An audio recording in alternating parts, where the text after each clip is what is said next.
Support the Triton Lego Railway on Patreon today. Each tier has great perks including having your name on the railway, early access to projects and videos, and more. If you like what you see and want to help it grow, join the Triton Lego Railway on Patreon today. Link in the description below. In the past, I have declared a number of different Lego trains on my railway. The best looking Lego train I have ever built. Now, whilst it would have been true at the time, this is probably going to be another case of at the time, I truly believe this stands on top of all of them as the single greatest looking Lego train I have ever built. Ladies and gentlemen, hello and welcome to another Lego Train MOC Showcase video.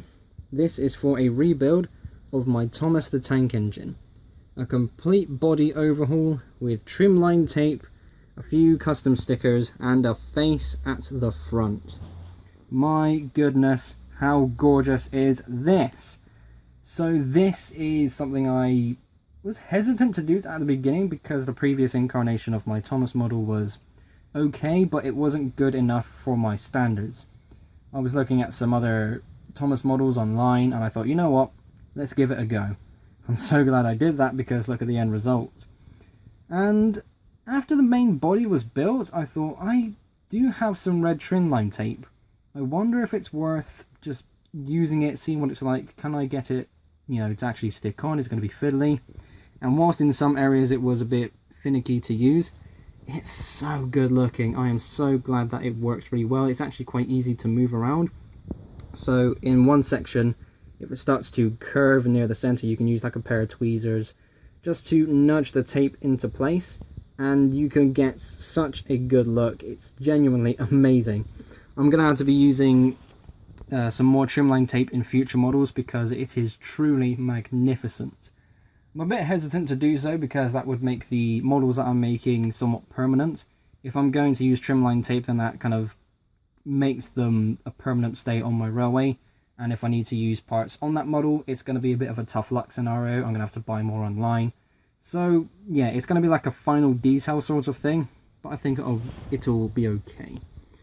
So this is amazing. I'm going to say that another dozen times this video because I'm truly in love with this. I can't put it down. Well, I'm going to have to for this video, obviously, but you know what I mean? Look at it.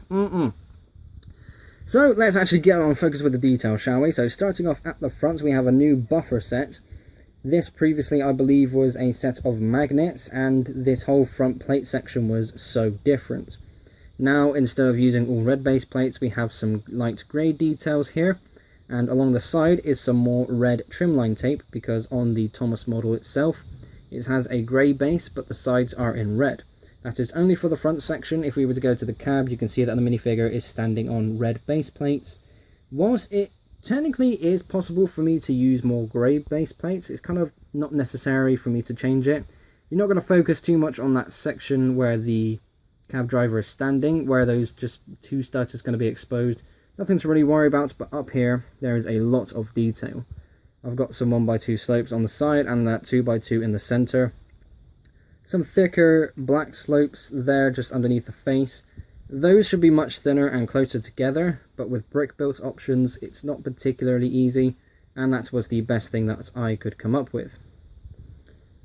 On the splasher and on the side of the boiler you can see some red trimline tape going around the sort of rim of the detail, I suppose, yeah, lack of a better word, and a custom number 1 on both sides. So this is of course symmetric.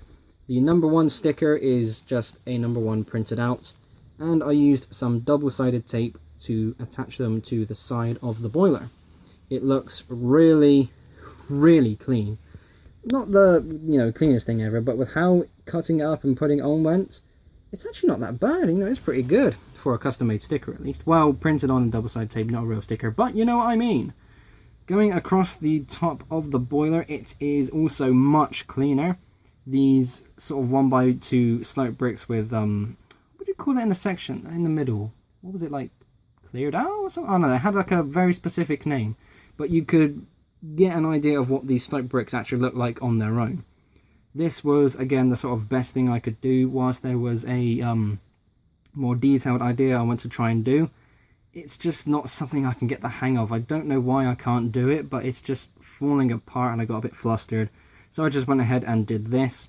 And I think this works better because of applying the red trimline tape. Whilst it's not the easiest thing ever to put 5 stripes across 6 bricks, I think I did alright when it came to the spacing. And I think it's best to address this before we go any further. So the face piece itself. This was taken from an old Thomas toy. I was a bit worried because I couldn't really see the actual size of the Thomas toy in comparison to anything else. So before I bought it on its way here and when it arrived, I was thinking, oh my god, please fit, otherwise I'd be stuck with some Lego piece that would look awful. And it does fit. If I do this, only just slightly, you can see that it fits around the center of the, what's called the smoke box. Is that it? Yeah. Oh, train terminology, I still don't do my research. But you get the idea. You can see along here, for example, there's sort of black outline where the face is just small enough to fit there. And it's such a good looking face. It's very clean. A bit tedious to get off the toy, but once I got it off, I was very excited. Attaching it was also quite interesting because this is not something I could show, first of all. Having to take it apart and try and show you how the face was attached is going to be a very delicate and fragile process. But it is attached to an axle rod through a few Technic bricks and it's glued on. So those Technic bricks are never going to be used for anything else ever again. But then again, I'm not going to be taking this apart for anything else again in the future. So I am okay with that.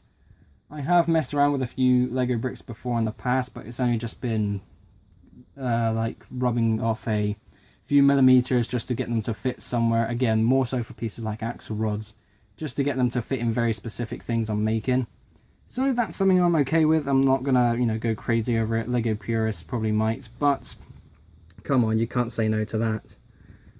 Going down the rest of the model, it still looks very good in my opinion. There are probably a few details I've missed out, most noticeably, if I turn the model this way again.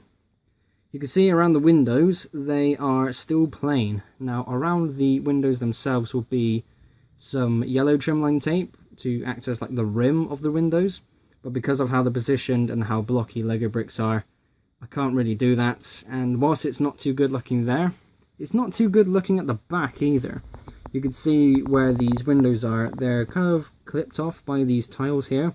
But again, that's due to the chunky nature of Lego bricks. That is a real shame because I did want to put yellow trimline tape along there just to represent them, the windows.